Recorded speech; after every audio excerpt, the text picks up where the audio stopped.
Aduh bang, lu belajar lagi deh tentang KUHP. Baca Undang-Undang Nomor 20 tahun 2025 bang, yang terbaru. Jangan sampai malu-maluin pengacara bang, abang namanya udah besar. Aduh. Ini di sini bukan masalah orang kesayangan Pak Prabowo atau orang kebencian Pak Prabowo. Di sini masalahnya penegakan hukum bang.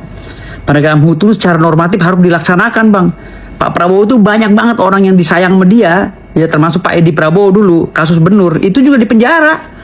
Jangan sampai Pak Prabowo ini terkesan, terimage di tengah masyarakat, ya, seakan-akan mau membela koruptor. Jangan bang, bahasa abang tuh kayaknya terlalu tendensius. Padahal Pak Prabowo saya yakin nggak mau tuh hal seperti itu, walaupun itu orang kesayangannya. Masih banyak kok kader-kader lain, kader Pak Prabowo yang bisa bekerja tanpa harus korupsi. Percuma dong bang, sama aja dengan mencuci muka pakai air kotoran bang, pakai air comberan. Kalau seandainya kita nih nangkepin koruptor, tapi kita sendiri juga koruptor, pejabatnya Jampisus si Febri ini. Jadi bang kalau berbicara bang, jangan asal-asalan bang, coba tolong abang jangan banyak liburan deh. Jadi memalukan bang, proses hukum jadi malu. Ini kasus gede loh bang, kasus besar di Indonesia ini bang. Jangan sampai memalukan bang. Ini kasus besar di Indonesia, kasus korupsi, dugaan korupsi terkait dengan Jampitsus, pejabat penegak hukum loh yang melakukan ini. Kalau menurut undang-undang bang, pejabat yang melakukan korupsi itu harusnya dihukum mati, minimal hukum seumur hidup. Di jabatan tertinggi loh Jampitsus bang, orang nomor 3 di Kejagung. Jadi bang, udahlah bang, jangan inilah, aduh. Ini abang kayak terlalu tendensius banget gitu, menggebu-gebu ingin melepaskan Febri gitu.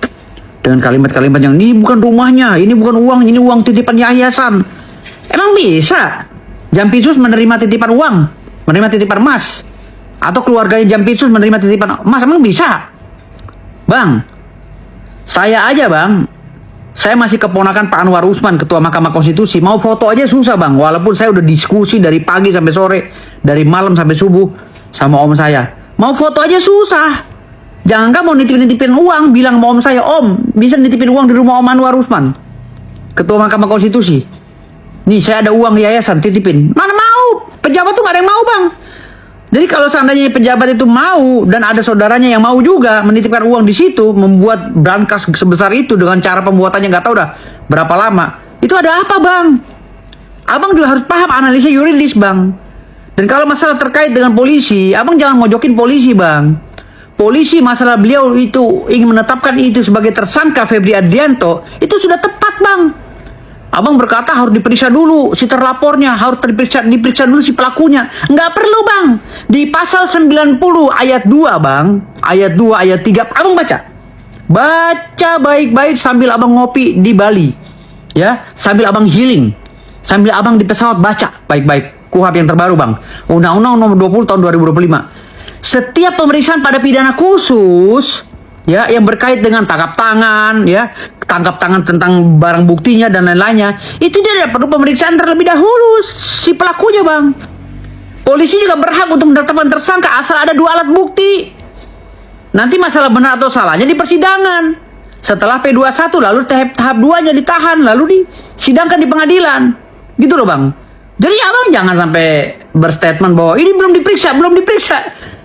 Kalau kasus nyolong ayam nggak ada masalah bang, diperiksa dulu si terlapornya. Tapi ini kasus-kasus khusus bang, pidana khusus, lex spesialis. Abang harus belajar lagi, aduh jangan banyakkan liburan bang. Saya malu melihatnya abang nih. Kasihan di penegakan hukum, kasihan anak adik-adik mahasiswa yang sedang belajar nih. Gara-gara statement abang nih ngaco semua nih. Menurut saya ngaco ya, menurut saya pendapat saya ngaco. Tapi nggak tahu menurut abang. Oke, makasih. Jelas bahwa seseorang mau ditetapkan sebagai tersangka, apalagi dipermalukan, minimum dipanggil dulu, ya, dipanggil saksinya dulu. Kalau kau nggak tahu pasalnya, lu berhenti jadi wartawan. Tidak ditahan karena memang Anda sudah melihat sendiri. Anak SD pun mengatakan bahwa itu bukan tindak pidana, belum ada bukti. Yang paling penting kalian bertanya. Kalau Anda punya nyali bertanya, tanya kepada Kapolri. Hei, kenapa nggak nanya Pak Prabowo dulu sebelum melakukan ini terhadap tangan kanan dari yang dibanggakan oleh Presiden Prabowo? Tanya. Saya baru tahu tidak ada izin. Itu bayangkan coba. Seorang kebanggaan dari ini, lihat nggak foto ini, kebanggaan dari presiden, dan sudah mengembalikan ke negara 430 triliun, belum lagi transfer prasi yang begitu besar yang tidak pernah disentuh sebelumnya. Begitu saja dipermalukan. Ada apa? Tanya, makanya malam ini kalian langsung ke Mabes Polri tanya kalau kau bukan pengecut. Bagi follower saya yang merasa kok Hotman sekarang jadi begitu, yang semula 95% sebagai pengagum saya, silahkan gua ambil resiko itu. Tapi di mana logikanya? Seorang bawahannya presiden, ya, justru mentersangkakan, mempermalukan bawahan yang lain yang adalah kebanggaan presiden yang telah mengembalikan uang kepada negara 430 triliun cash dengan cara seperti ini. Halo teman-teman, jumpa bersama saya di Politik Dangi. Teman-teman, ada perkataan yang atau istilah mulutmu adalah harimaumu. Dan ini sangat berlaku bagi siapapun sebenarnya ya. Baik itu pejabat, rakyat ya kan. Makanya harus menjaga mulut. Dan emosi, teman. Ya, nasib apes yang diterima oleh Hotman Paris, sang pengacara kondang ya. Ini sangat luar biasa. Karena apa? Karena kalau kita melihat teman-teman bagaimana Hotman Paris ini ya sangat-sangat blunder gara-gara emosional ya kepada awak media. Bahkan Hotman ini mendapatkan amukan warganet karena bawa-bawa nama presiden, teman-teman. Dan bagaimana Hotman Paris karena emosinya ini, teman-teman, ya bahkan menyebut di mana otak kamu. Dan ya sempat kantor, kalau kita lihat pemberitaan ya, Hotman Paris ya digeruduk lah, ya kalau kita lihat pemberitaan, teman-teman. Dan Hotman Paris ini adalah pengacara yang membela Febri Adriansah, teman-teman, sang mantan Jampitsus yang viral ya beberapa waktu belakangan ini terkait dengan rumahnya ya, bahkan tempat-tempat yang diduga miliknya itu digerebek oleh pihak kepolisian dan polisi mendapatkan sejumlah emas yang cukup banyak, bahkan uang ya.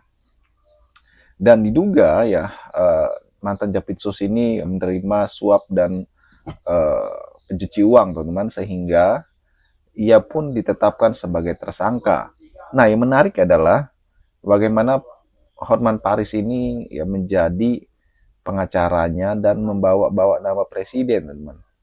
Bahkan ini kan sangat lucu, bahkan Gerindra sekalipun itu mengecam Hotman Paris lantaran bawa-bawa nama presiden di kasus Jampitsus. Ini membuat para pendukung Prabowo nggak terima ya dengan perkataan-perkataan Hotman Paris, teman. Dan Hotman Paris akhirnya meminta maaf ya kan terkait dengan hal tersebut, terkait dengan emosinya dia terhadap wartawan. Bahkan PWI ya, Persatuan Wartawan Indonesia, ini mengecam keras